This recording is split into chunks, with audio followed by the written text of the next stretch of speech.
మహాభారత యుద్ధంలో తండ్రిని మించిన తనయుడు, వీరాది వీరులను సైతం ఓడించిన యోధుడెవరో తెలుసా? అతని వృషసేనుడు. కర్ణుడు మరియు అతని భార్య వృషాలి యొక్క పెద్ద కుమారుడు. అతను తన తండ్రి కర్ణుడి వలె ధనుర్విద్యలో పరాక్రమవంతుడు. అస్త్రశస్త్రాలను అవలీలగా ప్రయోగించగల వీరాది వీరుడు. తన తండ్రితో పాటు అతను కౌరవుల వైపు నుండి కురుక్షేత్ర యుద్ధంలో పోరాడాడు.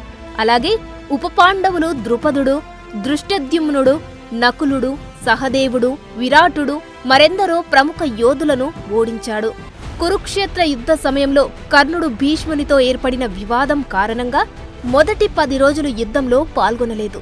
10వ రోజున భీష్ముడి పతనం తర్వాత కర్ణుడు మరియు అతని 8 మంది కుమారులు 11వ రోజు యుద్ధంలో చేరి పాండవులతో పోరాడారు.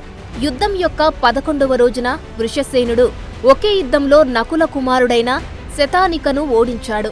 తర్వాత ఇతర ఉపపాండవులతో పోరాడి వారందర్నీ ఓడించాడు.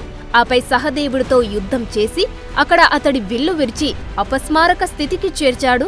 చివరకు సాత్యకి సహదేవుడిని రక్షించాడు. 12వ రోజు యుద్ధంలో వృషసేనుడు పాండవ సైన్యానికి చెందిన మత్స్యసేనలపై దాడి చేసి విరాటరాజును ఓడించి విధ్వంసం సృష్టించి తీవ్రంగా గాయపరిచాడు. ఇది చూసిన అభిమన్యుడు విరాటుడికి సహాయంగా వచ్చాడు. వృషసేనుడు మరియు అభిమన్యుల మధ్య భీకర యుద్ధం జరిగింది. అభిమన్యుడు మరియు వృషసేనుడు ఇద్దరు వీరాది వీరులు, మహారథులలో అగ్రగణ్యులు. వారి మధ్య భయంకర యుద్ధం జరిగింది. మిగతా వీరులందరూ యుద్ధమాపి వీరినే చూడసాగారు. 2 ఏనుగులు ఢీకొన్నట్టుగా, 2 మెరుపులు ఢీకొన్నట్టుగా వారి మధ్య ప్రళయ భయంకరంగా యుద్ధం సాగింది. ఒకరిపై ఒకరు బాణాలు సంధించుకున్నారు. ద్వంద్వ యుద్ధం చేశారు. ముష్టిఘాతాలు కురిపించుకున్నారు. చివరికి అభిమన్యుడు వృషసేనుని రథసారథిని చంపి అతని ధనస్సును కూడా విరిచాడు. అప్పుడు వృషసేనుడు తన గుర్రంతో యుద్ధ రంగం నుండి దూరంగా వెళ్లాడు. 14వ రోజు వృషసేనుడు పాంచాల రాజు ద్రుపదునిపై యుద్ధంలో పాల్గొని అతనిని ఓడించాడు. కర్ణుడు కూడా ద్రుపదుణ్ణి ఓడించలేకపోయాడు. ఎందుకంటే కర్ణుడు తన 100 మంది కౌరవ సోదరులతో ఒంటరిగా ద్రుపదుని చేతిలో ఓడిపోయాడు. అలాంటిది వృషసేనుడు ఒంటరిగా ద్రౌపదుడిని ఓడించాడు. వృషసేనుడు పరాక్రమం చూచి తండ్రిని మించిన తనయుడని ద్రుపదుడు పొగిడాడు. అలాగే తన ఓటమిని ఒప్పుకొని అక్కడి నుండి పారిపోయాడు. తరువాత వృషసేనుడు పాండవ సైన్యానికి అధిపతిగా ఉన్న దృష్టద్యుమ్నుని సైతం ఓడించి పారిపోయేలా చేశాడు. యుద్ధం యొక్క 17వ రోజున దుశ్శాసనుడు మరియు చిత్రసేనుడి మరణానికి కోపగించిన వృషసేనుడు నకుల వద్దకు పరిగెత్తాడు. ఆ తర్వాత ఆ ఇద్దరి మధ్య భీకర యుద్ధం జరిగింది. వృషసేనుడు నకుల గుర్రాలను చంపి అనేక బాణాలతో అతనిని గాయపరిచాడు. తన రథం నుండి దిగి నకులుడు తన ఖడ్గాన్ని తీసుకొని వృషసేనుడి వైపు వెళ్లాడు.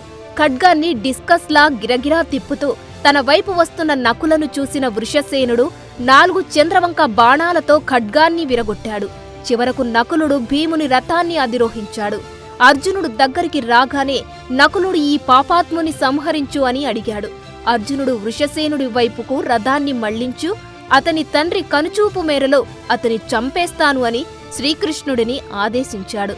వృషసేనుడు అర్జునుడి బాహువును 10 బాణాలతో, కృష్ణుడిని 10 బాణాలతో పొడిచాడు.